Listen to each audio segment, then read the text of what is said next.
হাসান আপনাকে যুক্ত করা হয়েছে বলেন আপনি। হাসান নিজেকে আনমিউট করে কথা বলতে হবে। হাসান নিজেকে আনমিউট করে কথা বলেন। হ্যাঁ, জি আসিফ ভাই, এখন কি আমার কথা শোনা যাচ্ছে? হ্যাঁ শোনা যাচ্ছে বলেন। আচ্ছা, আচ্ছা, ভালো আছেন? হ্যাঁ, ভালো আছি। আশা করি আপনি ভালো। বলেন তাহলে। জি ভাই, একটা বিষয় হইছে যে মোহাম্মদ উনি যদি কোরআন যদি মানে নিজ থেকে বলে থাকেন, উনি তো আমরা জানি যে উম্মি আসলে নিরক্ষর মানুষ। একটা মূর্খ মানুষ কিভাবে মানে এত বড় একটা কোরআন মানে মুখ দিয়ে বলে ফেলে। তারপরেও উনি তো জীবদোষ এই আস্তে, মানে আস্তে, জীবনও আস্তে, একটা, একটা করে যাবেন, একটা, একটা করে যাবেন। সব প্রশ্ন একসাথে আচ্ছা, আচ্ছা, গড়গড় হ্যাঁ, করে বলে ফেলবেন না। সব প্রশ্ন একসাথে করে ফেললে তো উত্তর দেওয়া সম্ভব না, তাই না? তার মানে আপনি উত্তর চান না আসলে। আপনি জাস্ট প্রশ্নটা করতে ইচ্ছুক। যদি না, আপনি না, একাধিক অবশ্যই হ্যাঁ, প্রশ্ন উত্তর একসাথে করেন, চাচ্ছি। তার মানে তো আপনি আসলে উত্তর চাচ্ছেন না। তার মানে আপনি কিছু কথা বলতে চাচ্ছেন। ১ম এ আপনাকে জিজ্ঞেস করি যে আপনি কি আ মহাকবি হুমায়ূনের নাম শুনছেন কিনা একটু বলেন তো? হ্যাঁ, হ্যাঁ, শুনেছি। উনি অন্ধ ছিলেন। ইলিয়াড উনি হ্যাঁ, রচনা করেছেন। 'ইলিয়াড' হ্যাঁ, এবং 'ওডিসি' ২ হ্যাঁ, টা ইলিয়াড, মহাকাব্য তিনি হ্যাঁ, ওডিসি মহাকাব্যের মহাকাব্য রচনা করেছেন। হ্যাঁ। তো এই মহাকাব্য ২ টা আপনি পড়ছেন? না, না, পড়ি নাই। তবে মানে আমি তো আ এমনিতে পড়াশোনা করেছি। এই বিষয়ে জানি যে ইলিয়াড পরে গ্রিসের একজন কবি ছিলেন। উনি ইলিয়াড এবং ওডিসি ২ টা মহাকাব্য রচনা করেছেন। উনি অন্ধ ছিলেন। হ্যাঁ, এটা আচ্ছা। জানি। তার জন্ম মানে মুহাম্মদের কত বছর আগে একটু কন তো? এটা অনেক উনি সক্রেটিস, অ্যারিস্টটল, এই প্লেটো ও এদের যুগের উনি। আ তো এগুলা উনি তো তো ছিলেন মোহাম্মদ হচ্ছে গিয়ে উম উনি তো ছিলেন বলি হচ্ছে গিয়ে ৮৫০ খ্রিস্টপূর্বাব্দ পূর্ব, তাই না? হ্যাঁ, হ্যাঁ, হ্যাঁ। ৮৫০ খ্রিস্টপূর্ব। উনি তার মানে হচ্ছে উনি মুহাম্মদের প্রায় কত অ প্রায় ১৫০ বছর আগে। দে না ১৫০০ বছর আগে, তাই না? হ্যাঁ, হ্যাঁ, উনি ৫৭০ এ জন্মগ্রহণ করছে। আর তাহলে এদিক দিয়ে ৫০০ আর ওই দিক দিয়ে হইছে ৮০০। হ্যাঁ, ১২০০-১৩০০ র মতো পড়ে আরকি। ১৩০০ ১৩-১৪০০ বৎসরের মতো। ১৩০০-১৪০০ বছর আগে একটা অন্ধ কবি সে কি অনেক শিক্ষিত ছিল নাকি সেই হোমার? অনেক শিক্ষা-দীক্ষা অনেক ইউনিভার্সিটিতে গেছিল নাকি সে?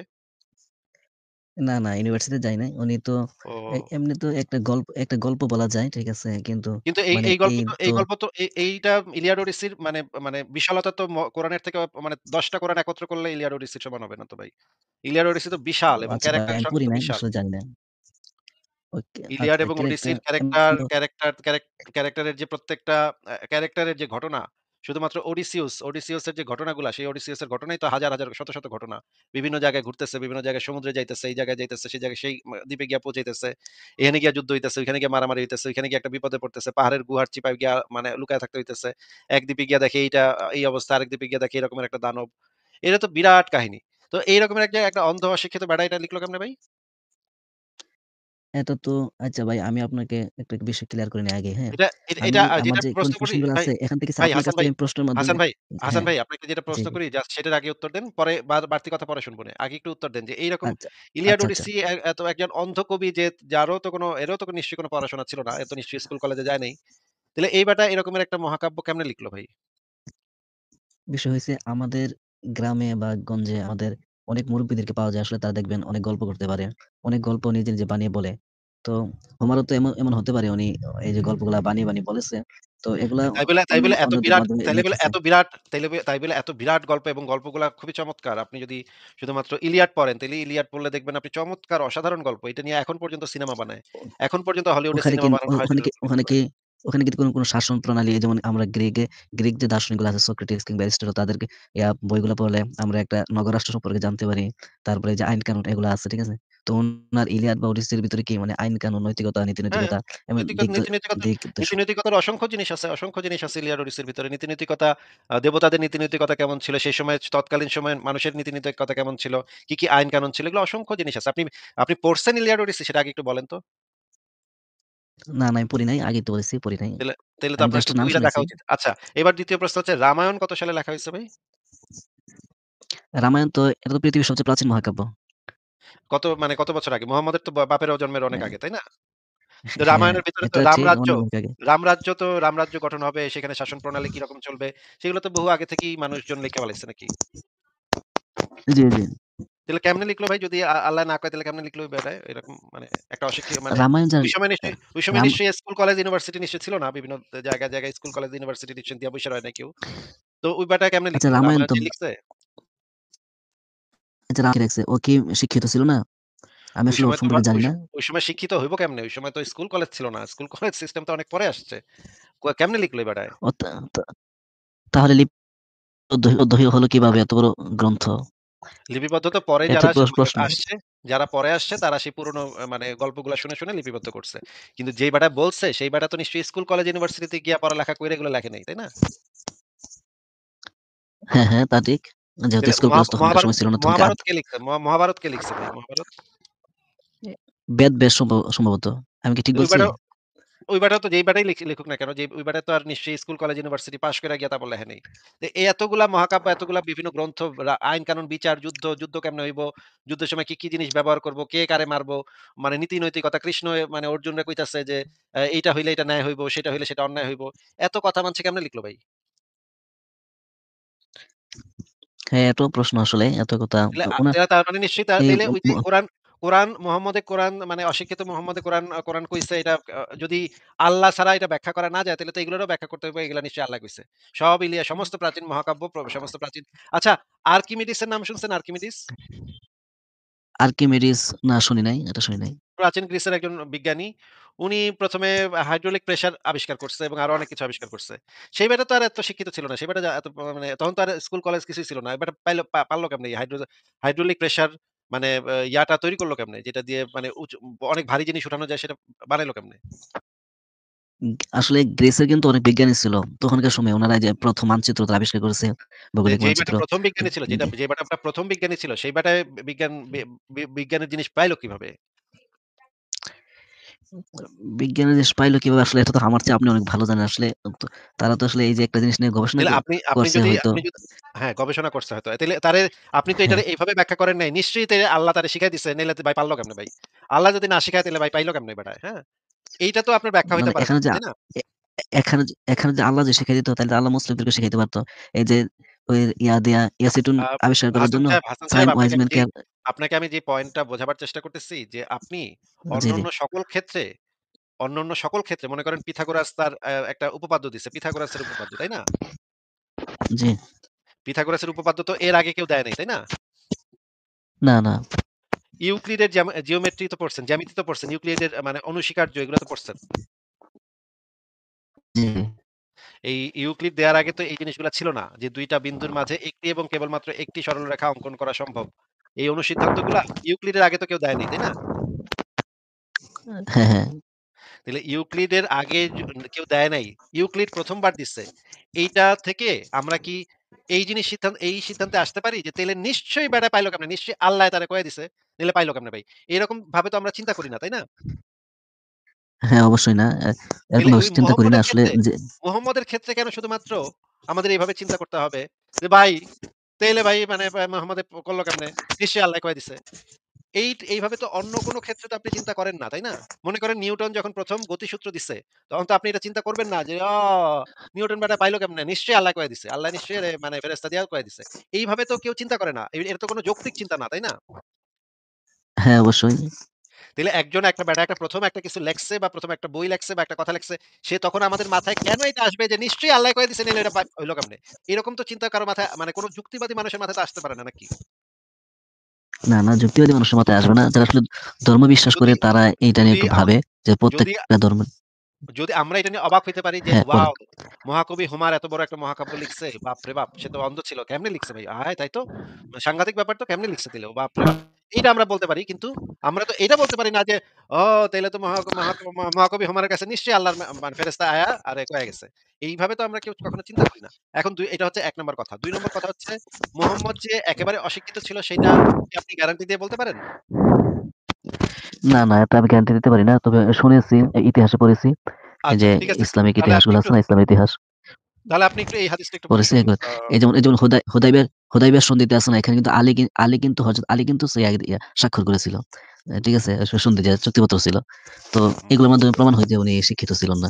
তো আসলে আমি এত আচ্ছা। গভীরভাবে জানি না উনার শিক্ষা-দীক্ষার বিষয়ে। আচ্ছা, তাইলে স্ক্রিনে একটা হাদিস আছে, হাদিসটা একটু পড়ে শোনান ভাই। আপনি একটু জুম করতে পারেন একটু কাছে। অনেক জুম করা আছে ভাই। আচ্ছা, আচ্ছা। এম বাবা ইবনু আজিব রাদিয়াল্লাহু তাআলা হতে বর্ণিত, তিনি বলেন, আল্লাহ রাসূল সাল্লাল্লাহু আলাইহি সাল্লাম হুদায়বিয়াতে মক্কাবাসীদের সঙ্গে সন্ধি করার সময় হযরত আলী রাদিয়াল্লাহু তাআলা আনহু উভয়ের পক্ষের মাঝে এক চুক্তিপত্র লিখিলেন। তিনি লিখিলেন, মুহাম্মাদুর রাসূলুল্লাহ সাল্লাল্লাহু আলাইহি সাল্লাম। মুশরিকরা বলল, মুহাম্মদ রাসূলুল্লাহ লিখিবে না। আপনি রাসূল হলে আপনার সঙ্গে লড়াই করতাম না। তখন তিনি আলীকে বললেন, "এই এই এটা ওটা মুছে দাও।" আলী রাদিয়াল্লাহু তাআলা আনহু বললেন, "আমি তা মুছব না।" তখন রাসূলুল্লাহ সাল্লাম নিজ হাতে তা মুছে দিলেন এবং এই শর্তে তাদের সঙ্গে আচ্ছা, সন্ধি করলেন যে ঠিক আছে। তিনি আচ্ছা ঠিক আছে। মোহাম্মদ বুঝলো কেমনে যে কোন জায়গাটাতে ওই তার নামটা লেখা এটা যদি মোহাম্মদ পড়তে না জানে তাহলে সে নিজ হাতে মুছলো কেমনে ভাই? একটা বিষয় চোখের টার আছে। হয়তো চোখে যে একটা দৃষ্টি অনেক সময় দেখা যায় না অনেকে এই যে লেখাপড়া জানে না কিন্তু চোখের এভাবেও যুক্তি হিসেবে কি আছে? নেওয়া যায়। কি আছে? চোখের তবে কি আসলে আছে? আম চোখের এবা কি আছে? মানে আমি যদি মানে লেখাপড়া না জানি তাহলে আমি চোখের কি দিয়ে আমি বুঝবো যে কোন জায়গাটাতে লেখা রাসূলুল্লাহ সাল্লাল্লাহু আলাইহি সাল্লাম এটা কোন জায়গায় লেখা আমি বুঝবো কেমনে? উনি তো ওনার জীবদ্দশায় যে মুহাম্মদুর রাসূলুল্লাহ এই কালিমা তো অনেক পড়েছে কিংবা আবার ভাই এই যে ভাই কোরআনে একজন যদি লিখতে পড়তে না জানে সে ওই জায়গাটুক পাবে কেমনে? এই যে পুরা জায়গাটাতে আপনি আচ্ছা আপনাকে আমি তাহলে টেস্ট নেই একটা টেস্ট আপনি বলেন। আপনি কি আরবি পড়তে পারেন? হ্যাঁ, হ্যাঁ, আমি আরবি পড়তে পারি। আচ্ছা আপনি কোন ভাষা পড়তে পারেন না সেটা কোন তো দেখি? চাইনিজ ভাষা তো পড়তে পারেন না। আমি না, না আরবি, চাইনিজ ইংরেজি, ভাষা যদি চাইনিজ বাংলা ভাষাতে যদি ছাড়া আমি বলতে এই পারি না কোন ভাষাই। আচ্ছা এই হাদিসটারে আমি চাইনিজ ভাষায় ট্রান্সলেট করব। আপনি আমারে বাইর করে দেখাইবেন। মুহাম্মদ কোন জায়গায় লেখা আছে সেটা বাইর করে দেখাবেন। ঠিক আছে? চোখ দিয়ে বাইর করে দেখাবেন। পারবেন? না, না এটা তো সম্ভব না। চাইনিজ হ্যাঁ, ভাষা সম্পর্কে আমার কোন ধারণা নেই, জ্ঞান নেই, অক্ষর জ্ঞান নেই। অক্ষর জ্ঞান না থাকলে তাহলে আপনি বাইর করতে পারবেন না। মানে অক্ষর জ্ঞান না থাকলে আপনি কোন জায়গাটাতে মুহাম্মদ লেখা সেটা বাইর করতে পারবেন না। না, না। শুধুমাত্র অক্ষর জ্ঞান থাকলে এটা বাইর করা সম্ভব নাকি? পড়তে পারা সম্ভব নাকি? হ্যাঁ, হ্যাঁ, হ্যাঁ, হ্যাঁ, তাহলে অবশ্যই। অক্ষর জ্ঞান ছাড়া মোহাম্মদ যে ওই অংশটুকু যে মুছে দিল সে বুঝলো কেমনে ওই অংশটুকুতে মোহাম্মদ লেখা? হ্যাঁ, এটাও একটা প্রশ্ন। আসলে এই প্রশ্নের কোন আচ্ছা, উত্তর আমার কাছে নেই। আচ্ছা ঠিক আছে। এরপরে আমরা যাই। এরপরে আমরা আরো দেখি। এই আরেকটা হাদিসে লেখা আছে। এই যে সহিহ বুখারীর ২৬৯৯ নম্বর হাদিসে লেখা আছে। এরপর তিনি আলীকে বললেন, "হে আল্লাহর রাসূল শব্দটি মুছে দাও।" আলী বলল, "না।" তখন রাসূল কি করল? তখন চুক্তিপত্রটি নিলেন এবং লিখলেন। এই কথাটা দেখা যাচ্ছে? হ্যাঁ, হ্যাঁ, আমি জুম করতেছি। হ্যাঁ, হ্যাঁ, দেখা দেখা যাচ্ছে। এই যে চুক্তিপত্রটি নিজে হাতে নিলেন এবং লিখলেন, "এ সন্ধিপত্র মুহাম্মদ ইবনু আব্দুল্লাহ সম্পন্ন করেন। খাপবদ্ধ অস্ত্র ব্যতীত আর কিছু নিয়ে তিনি মক্কায় প্রবেশ করবেন না।" তার মানে তো তিনি লিখলেন তো নাকি? হ্যাঁ, হ্যাঁ, লিখলেনও। হ্যাঁ। ও মোহাম্মদ এলে লিখলো। ঠিক আছে। আচ্ছা ঠিক আছে আরো পড়ি আমরা আরো দেখি। আ এইখানে যে জিনিসটা বলা আছে, সহিহ বুখারীর ৬৫ নম্বর হাদিস। এখানে কি লেখা আছে পড়েন তো ভাই? এম আনাস ইবনে মালিক রাদিয়াল্লাহু তাআলা আনহু হতে বর্ণিত তিনি বলেন, নবী সাল্লাল্লাহু আলাইহি সাল্লাম একখানা পত্র লিখিলেন এবং একখানা পত্র লিখিতে ইচ্ছা পোষণ করলেন। তখন আচ্ছা তাকে বলা হলো যে লিখতে পড়তে পারে না সে কি পত্র লিখতে পারবে নাকি পত্র লিখতে ইচ্ছা পোষণ করতে পারবে? ইচ্ছা পোষণ করতে পারে। কিন্তু আসলে ইচ্ছা পোষণ করা বোকামি। ইচ্ছা পোষণ করার আসলে ইচ্ছা পোষণ কেমনে আসে করে? না। একজন যদি লিখতেই পারে না সে কিভাবে পত্র লেখার হ্যাঁ, ইচ্ছা হ্যাঁ, পোষণ করতে এটাই পারে? হ্যাঁ। অনেকে আছে না যে মানে খুবই কাল্পনিক ইচ্ছা। অনেক কিছু ও আচ্ছা কাল্পনিক ঠিক ইচ্ছা আছে। আরকি যে আমি যদি অমুকটা করতে পারতাম। আসলে তো আচ্ছা ঠিক আছে সম্ভব না বুঝছি। ঠিক আছে। ঠিক আছে যদিও। বুঝছি। ঠিক আছে। হ্যাঁ, এরকম হইলেও হইতে পারে কিন্তু এটা খুবই মানে বেকুবের মতো কাজ হবে তাইলে। যে লিখতেই পারে না সে হ্যাঁ, পত্র হ্যাঁ, লেখার ইচ্ছা প্রায়। যদি হয় বেকুবের মতো কাজ হবে। হ্যাঁ, আচ্ছা হ্যাঁ, তা তিরমিজি অবশ্য। শরীফের ১২১৬ নম্বর হাদিসটা একটু পড়ে শোনান আমাদেরকে।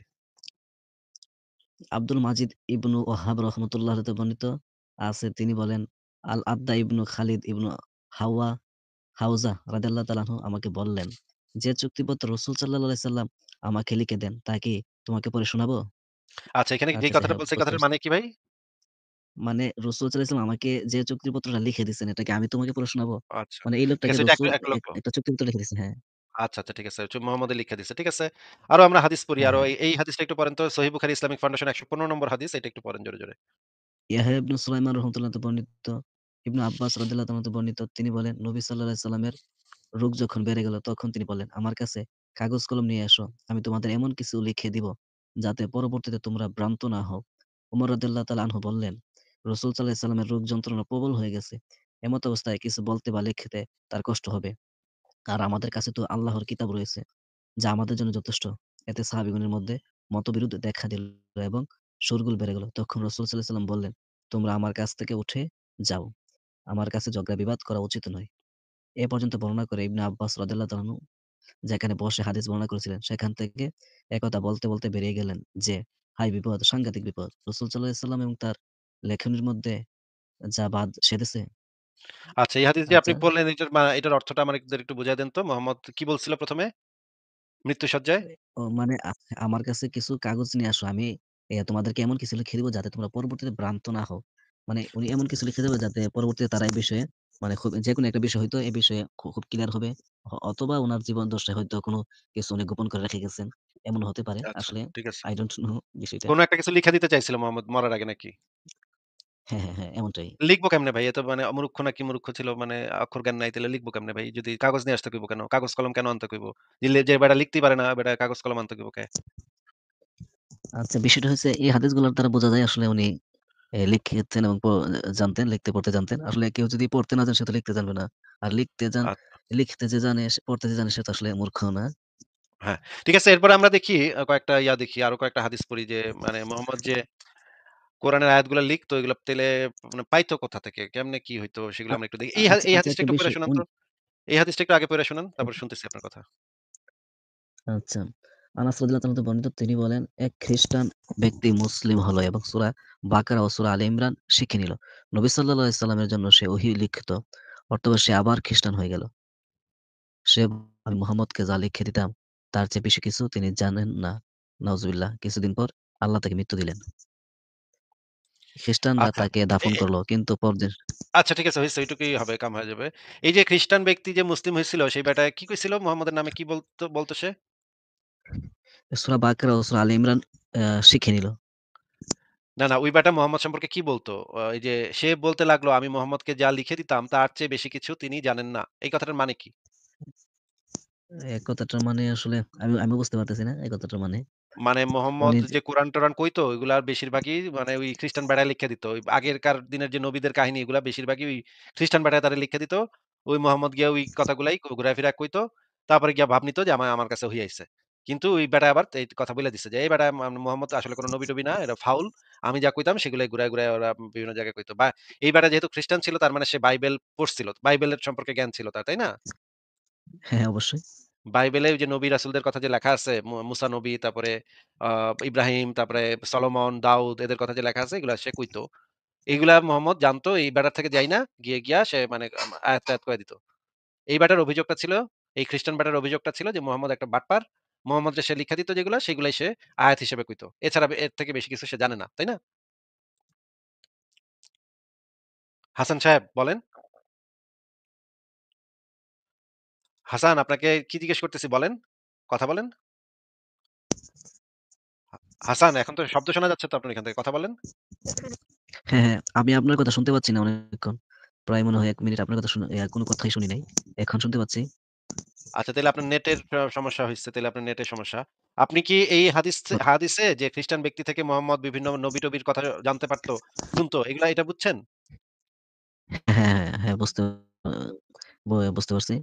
আচ্ছা। ঠিক আছে এবার আমরা আরেকটা হাদিস দেখব। সেই হাদিসটা একটু দেখি। আ সেই হাদিসে কি লেখা আছে? আ নবীর কাছে ১ম যে ওহী আসছিল সেটা আ আপনি ঘটনা জানেন? যে মোহাম্মদের কাছে ১ম যে ওহী আইছিল সেটার কাহিনী? হ্যাঁ, হ্যাঁ, সেটা হচ্ছে হেরা গুহাতে ১ম সূরা আলাকের ৫ আয়াত নাযিল হয়েছিল। আচ্ছা, সেই হাদিসটা আমরা একটু পইড়া দেখি। ঠিক আছে? এখানে কি লেখা? ওই হাদিসে কি লেখা আছে? এইটা হচ্ছে সেই হাদিসটা। রাসূলুল্লাহ সাল্লাল্লাহু আলাইহি ওয়াসাল্লাম ওয়াহী শুরু হয় ভালো স্বপ্নের মাধ্যমে। আয়েশা বলতেছিল যে এই যে মানে খাদিজা তার কাছে আসতেন এবং তাকে এরূপ খাদ্যদ্রব্য দিয়ে দিতেন। শেষে তার কাছে সত্যের বাণী ওয়াহী আসলো। এ সময় তিনি হেরা গুহায় ছিলেন। দেখছেন ভাই? এই ঘটনাটাই এখানে বলা হইছে। হ্যাঁ, হ্যাঁ, ঠিক আছে? আচ্ছা এটা অনেক বড় হাদিস তো এত হ্যাঁ, দীর্ঘ আমি পইড়া আপনাকে শোনাইতে পারব না। আপনি নিজে পইড়া নিয়েন। আপনাকে যেটা আমি দেখাচ্ছি যে দেখেন, এরপরে আ খাদিজার কাছে যখন এসে বলল তখন খাদিজা তার চাচাতো ভাইয়ের কাছে নিয়ে গেল। চাচাতো ভাইয়ের নাম কি? Waraqa bin Nawfal. এই যে দেখেন হ্যাঁ, খাদিজার হ্যাঁ, চাচার পুত্র, চাচাতো ভাই এবং তার পিতার পক্ষ থেকে চাচা ছিলেন। তিনি জাহিলিয়াতের যুগে খ্রিস্ট ধর্ম গ্রহণ করেছিলেন। তিনি আরবি কিতাব লিখতেন। মানে তিনি ছিলেন শিক্ষিত। এই ওয়ারাকা বিন নওফেল তিনি ছিলেন শিক্ষিত। তাই সে ইনজিল আরবিতে অনুবাদ করতেন যতখানি লেখা আল্লাহর মঞ্জুর হতো। তিনি ছিলেন অতি বৃদ্ধ দৃষ্টিশক্তিহীন লোক। খাদিজা তাকে বললেন, "হে আমার চাচাতো ভাই, তোমার ভাতিজার কথা শোনো।" তখন ওয়ারাকা বললেন, "হে ভাতিজা তুমি কি দেখেছ?" এই হচ্ছে ১ম বার নিয়ে গেছিল খাদিজা তারে ওয়ারাকার কাছে নিয়ে গেছিল। আচ্ছা এখন দেখি যে এই ঘটনাটার পরে কিছুদিন পরে ওয়ারাকা মারা যায়। হুম? মারা যাওয়ার পরে কি হয় দেখি হ্যাঁ, এই যে দেখেন এখান থেকে পড়েন আপনি। তা এরপর কিছুদিনের মধ্যে ওয়ারাকার মৃত্যু হয়। এরপরের লাইনগুলা পড়েন। হ্যাঁ, আর কিছুদিনের জন্য ওহীও বন্ধ থাকে।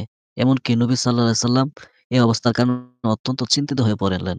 এমনকি আমরা এ সম্পর্কে তার থেকে জানতে পেরেছি যে তিনি পর্বতের চূড়া থেকে নিচে পড়ে যাবার জন্য একাধিকবার দ্রুত সেখানে চলে গেছেন। যখনই নিজেকে ফেলে দেওয়ার জন্য পর্বতের চূড়ায় পৌঁছতেন, তখনই জিবরাইল আলাইহিস সালাম তার সামনে আত্মপ্রকাশ করে বলতেন, "হে মুহাম্মদ, নিঃসন্দেহে আপনি আল্লাহর রাসূল।" এতে তার অস্থিরতা দূর হতো এবং নিজ মনে শান্তি বোধ করতেন। আচ্ছা, আচ্ছা। হইছে সেখান ঠিক আছে। থেকে ফিরে ঠিক আসতে। আছে। এখান থেকে আমরা জানতে পারলাম যে ওয়ারাকা মারা যাওয়ার পর দীর্ঘদিন তার কাছে কোন ওহী-টহি আর আসে নাই, তাই না? হ্যাঁ, হ্যাঁ, ওহি বন্ধ ছিল। এই সময় মোহাম্মদ এত মেন্টালি এত আপসেট ছিল যে সে মাঝে, মাঝে আত্মহত্যা করতে পাহাড়ের উপরে উঠা যেত নাকি? হ্যাঁ, হ্যাঁ, আত্মহত্যা করার জন্য পাহাড়ের উপরে যাইত। তাইলে এত মানে আপসেট হয়ে গেছিল, এত দুঃখিত হয়ে গেছিল যে সে একেবারে দুঃখে কষ্টে একেবারে পাহাড়ের উপরে চলে যেত আত্মহত্যা লাফ দিয়া পইড়া আত্মহত্যা করার জন্য। তার মানে এই ওয়ারাকার মৃত্যুর সাথে ভাই ওহী বন্ধ হওয়ার সম্পর্কটা কি একটু বলেন তো? ওহী কেন বন্ধ ছিল? ওই যে ওয়ারাকা মরছে তাতে ওহী বন্ধ থাকবে কেন? আসলে এটা রহস্যজনক। আমি এ সম্পর্কে বলতে পারতেছি না। ও তাইলে তো ওয়ারকা ওয়া অনেকগুলা রহস্য এখানে মানে প্যাঁচ লেগে যাচ্ছে, তাই না? হ্যাঁ, হ্যাঁ, অনেকগুলো আসলে এখন ওরা আচ্ছা, জটিল হয়ে যাচ্ছে। আরেকটা রহস্য আছে। যেমন ধরেন এই যে ঘেরা পর্বতের গুহায় ঘটনাটা কি ঘটছিল বলেন তো ভাই? ঘটনাটা হইছে যে হেরা এখান থেকে পড়বো না, আমি নিজে বলব? হ্যাঁ, আপনি নিজের মুখে নিজের ভাষায় বলেন। তারপরে আমরা হাদিসটা আচ্ছা, যদি দরকার আমার হয় পড়তে ভাষায় নেই, অসুবিধা নেই। ছোট ছোটকালে যেভাবে পড়ছি, বিষয়টা হইছে হেরা গুহার ভিতরে উনি যখন ধ্যানমগ্ন অবস্থায় ছিলেন, তখন জিবরাইল আইসা বলছে যে, "ইকরা পড়ো।" তখন মোহাম্মদ বলছেন যে, "আমি পড়তে জানি না।" তখন বলছে যে, "ইকরা রাব্বিকাল্লাযী খালাক।" যে পড়ো তোমার প্রভুর নামে। হুম, খালাকাল হুম। ইনসানা মিন আলাক, যিনি তোমাকে সৃষ্টি করেছেন।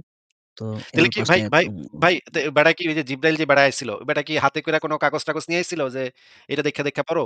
এরকম কিছু নিয়ে আইছিল? না, না, পাথর বা কাগজ? না, তাইলে এগুলো নিয়ে আসে নাই। মোহাম্মদ কইলো যে পড়তে পারি না এই কথাটার মানে কি ভাই? সে তো পড়তে পারা মানে তো ওই যে একটা কাগজে কিছু একটা লেখা থাকে, কাগজে বা পাতায় বা পাথরে কিছু একটা লেখা থাকে তখন ওইটা দেইখা মানুষ পড়ে, তাই না? হ্যাঁ, মোহাম্মদ যে কইলো তখন আমি পড়তে জানি না। তাইলে কি নিয়ে আইছিল? কি দেইখা কইলো? মানে সাথে করে নিয়ে আইছিলটা কি? মানে জিব্রাইল? কোন কাগজ না কোন জিবরাইল তো চাদরে? জিবরাইল তো বাক্যগুলা বলছে। উনি বলছে যে, "আমি বাক্যগুলা পড়তে জানি না।" হয়তো তাইলে এটা। ওইটা তো আর পড়া হয় আসলে না।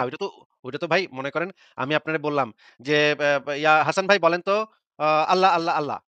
এখন আপনি তো এটা কইতেই পারবেন। এটা তো যেকোনো অশিক্ষিত মানুষও কইতে পারে, তাই না?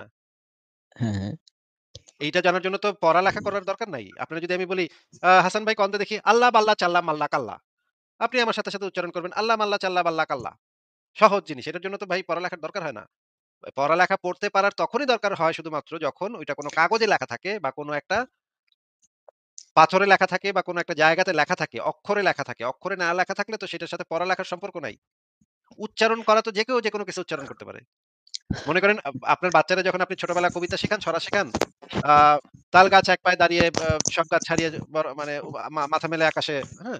এই কবিতাটা যখন শেখান তখন কি হ্যাঁ। আপনার বাচ্চা কি পড়ালেখা করতে পারে নাকি পারে না? তখন তো পারে না।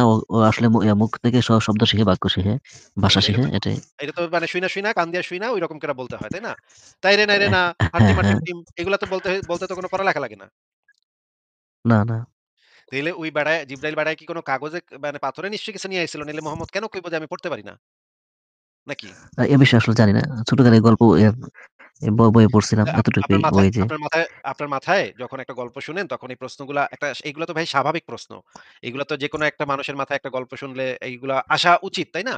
মনে করেন মনে করেন হ্যাঁ, আপনি হ্যাঁ। একটা মানে সাউথ ইন্ডিয়ান সিনেমা যখন যদি আপনি কি সাউথ ইন্ডিয়ান সিনেমা দেখেন?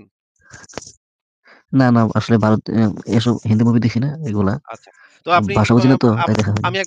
আমি কয়েকটা সাউথ ইন্ডিয়ান মুভি দেখছি। এক নায়ক করে কি এক ঘুষি মারে মনে করেন ৫০ টা লোক উইড়া চইলা যায়। বুঝছেন?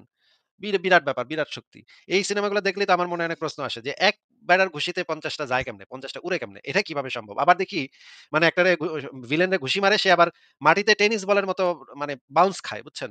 মানে মাটিতে পড়ে আবার বাউন্স খায়, আবার উইঠা যায়, আবার পড়ে আবার উইঠা যায়। এরকম মানে বাউন্স খায়। কিন্তু মানুষের বডি তো এরকম বাউন্স খাওয়ার মতো বডি না। মানুষের এটা তো টেনিস বল না যে বাউন্স খাইবো, তাই না? হ্যাঁ, হ্যাঁ। এই যে এই তারা তো সিনেমাগুলো যদি গ্রাফিক্স এ আপনি কাজ করে। দেখেন এই সিনেমাগুলো যখন আপনি হ্যাঁ, দেখেন আপনার তো মনে স্বাভাবিক প্রশ্ন জাগবে যে, "আরে এটা কিভাবে সম্ভব? এটা তো মানুষ কি আবার মানে মানুষ কি টেনিস বল নাকি যে বাউন্স খায় আবার উপরে উঠবো। মাটিতে পড়ে আবার বাউন্স খায় উপরে উঠবো। এটা কি সম্ভব নাকি?" এরকমের আজগুবি যখন সিনেমা আমরা দেখি, মনে করেন এই যে ইসের একটা সিনেমা ছিল আমাদের দেশের এই যে কি যেন নাম? অনন্ত জলিলের হৃৎপিণ্ড বাইর কইরা দিয়া দেয় নায়িকারে। আপনি ভিডিও দেখছিলেন এটার? হ্যাঁ, হ্যাঁ, ভিডিও দেখছি, ফেসবুকে ভিডিও দেখছি। আমিও ফেসবুকেই দেখছি এটার ভিডিও। মানে বুক চিরা হৃৎপিণ্ড বাইর করে নায়িকারে দিয়া দেয় মনে করেন। কি একটা মানে অবস্থা। এই সমস্ত ধুনফুন গল্প যখন আমরা দেখি তখন তো আমাদের মনে আমরা হাসাহাসি করি, তাই না? কি দেখাইলো এগুলা? ফাইজলামির এক সীমা নাই। হ্যাঁ, হ্যাঁ। এখন এই প্রশ্নগুলো তাই। আপনার মাথায় জাগে না যে এটা কেমনে সম্ভব? এটা তো সম্ভব না। এখন এই যে ধর্মের যে কাহিনী গল্পগুলা ছোটবেলায় শুনছেন, এই গল্পগুলা শোনার সময় আপনার মনে প্রশ্ন জাগে নাই যে এটা কিভাবে হইলো? এটা ঘটনা কি? এটার ভিতরে তো অনেক কিন্তু আছে। এই প্রশ্নের উত্তর তো দরকার। এগুলা প্রশ্ন জাগে নাই আপনার? প্রশ্ন জাগার জন্য তো একটা বয়স লাগে, একটা চিন্তাশীল একটা মস্তিষ্ক লাগে। যখন চিন্তাশীল মস্তিষ্ক হয় তখনই তো এই বিভিন্ন বিষয় নিয়ে একটা কনফিউশন হয়। সে একটু দেখে, আসলে পৃথিবীকে জানার চেষ্টা করে, ধর্মকেও জানার চেষ্টা করে। আসলে ধর্ম এই এই বিষয়টা কেন বলছে, এটা কেন বলছে, ওটা কেন বলছে এই আরকি। ইত্যাদি আরকি। তার মানে আপনার ছোটবেলায় আপনার এগুলা একটা যখন শুনছেন তখন প্রশ্ন জাগে নাই, তাই নাকি? না, না তখন তো প্রশ্ন জাগার বয়সও হয় নাই। তখন তো আপনি প্রশ্ন করে শিখতে হবে। প্রশ্ন কিন্তু জাগার ছো একটা কিন্তু কিন্তু মস্তিষ্ক ভাই ছো লাগবে। কিন্তু ভাই ছোটবেলাতেই মানুষের প্রশ্নগুলা বেশি জাগে।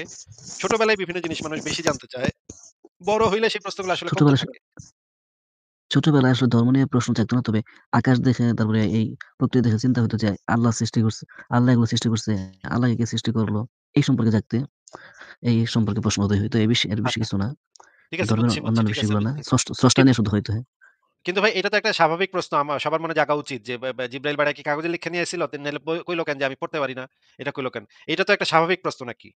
এটা তো বুঝেন। হ্যাঁ, হ্যাঁ, এটা স্বাভাবিক প্রশ্ন। এখন যদি আপনারা কেউ এই গল্পটা কইতে যায় তাহলে তো আপনি তারে জিগাইবেন যে, "ভাই এটা তো বুঝলাম তো কাহিনী বুঝলাম। কিন্তু এই যে বেড়া যে আইলো, কি লিইখা নিয়ে আইছিল? কোন জায়গায় লিখে নিয়ে আইছিল? পাথরে না কাগজে? যে আমি মোহাম্মদ যে কইলো পড়তে জানি না। এটা কোথায় লেখা দেইখা কইছিল এই কথা?" এটা তো আপনি নিশ্চয়ই জিগাইবেন এখন হইলে। কেউ বলতে আসলে আপনারে নাকি?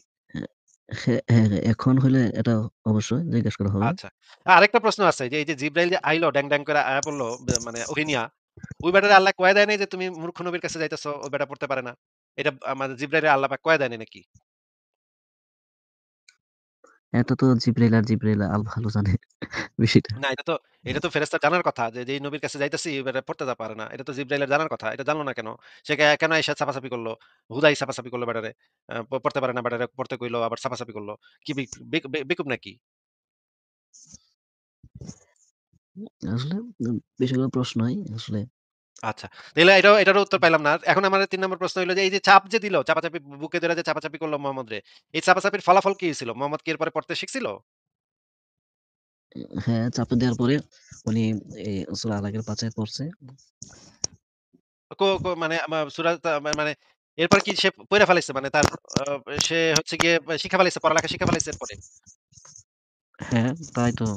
এরপরে যতটুকু আমরা জানি আরকি যে পরবর্তীতে উনি সূরার ৫ আয়াত বলেছে তাইলে জিবরাইলের সাথে, সাথে। কিন্তু এই হাদিসে তো এখানে লেখা আছে যে ওই বেটায় তো পড়তেই পারা সে তো থরথরে কাঁপতে, কাঁপতে ঘরে গেছে। মানে এরপরে তখন তারা এগুলো বলছে তারপর সে থরথরে ঘরে গেছে। সে যে পড়তে পারছিল, সে যে তখন পড়ালেখা শিক্ষা ফেলাইছিল চাপাচাপির কারণে তার পড়ালেখা শিক্ষা জ্ঞান এসে গেছিল পড়ালেখা। এইটা তো কই পাইছেন আপনি ভাই? আসলে আমি জানি না। তবে ওই শুনে আসতেছি আরকি যে প ইয়া জিবরাইল আসার পরে উনি ৫ আয়াত পড়েছে। তো তখন থেকে আচ্ছা। কোরআন নাজিল শুরু হইছে। এই আচ্ছা কিন্তু আরকি। মানে বুকে চাপ দিলে কেউ পড়ালেখা শিক্ষা যায় এরকম তো আমি জিন্দেগিতে শুনি নাই ভাই। এদের তো স্কুল কলেজে এখন থেকে বুকে চাপ দিবে। মানে হুজুররা গিয়া বাচ্চাদের ডাইকা আইনা বুকে চাপাচাপি করবে। বা রাইতে মানে রুমের ভিতরে নিয়া বুকে চাপাচাপি করবে। এভাবে কি ভাই পড়ালেখা শিখান যায়? না, না এভাবে তো পড়াশোনা হয় না। তবে তারা যারা বিশ্বাস করে তারা আধ্যাত্মিকভাবে বিশ্বাস করে আরকি। যেমন অন্ধবিশ্বাসের মতো। ঠিক না? মানে অন্ধবিশ্বাসের মাধ্যমে মানে বুকে চাপ দিলে পড়ালেখা একজন শিক্ষা যায়। এই বিশ্বাসটা তো একটা বিষয়টা একটা ব্লাইন্ড বিশ্বাস, ঠিক আছে না? যে বুকে আচ্ছা। চাপ দিলে ঠিক আছে তাইলে তো পড়াশোনা ম্যাডাম জানা যায়। পড়ালেখা কিন্তু আসলে শিখাই তো গেল। বাস্তবে তো হয় না। তাইলে তো বাস্তবে তো হয় না। তাইলে ঠিক যদি আছে না? এটাই। তাইলে এটারও যদি মাইনা লই তাইলে তো ভাই পড়ালেখা মোহাম্মদ শিখাই গেল। তাইলে এখন আর অশিক্ষিত থাকলো কোথায়? হ্যাঁ, ভাই আপনার এখান থেকে প্রশ্নের ক্ষেত্রে পিছন থেকে তর্কের ক্ষেত্রে প্রচুর শব্দ হচ্ছে। ভাই আপনার পিছন থেকে প্রচুর শব্দ হচ্ছে। আপনি কি শব্দটা একটু ঠিক করতে পারেন? এখন ঠিক আছে এখন? না আবার একটু কথা বলেন।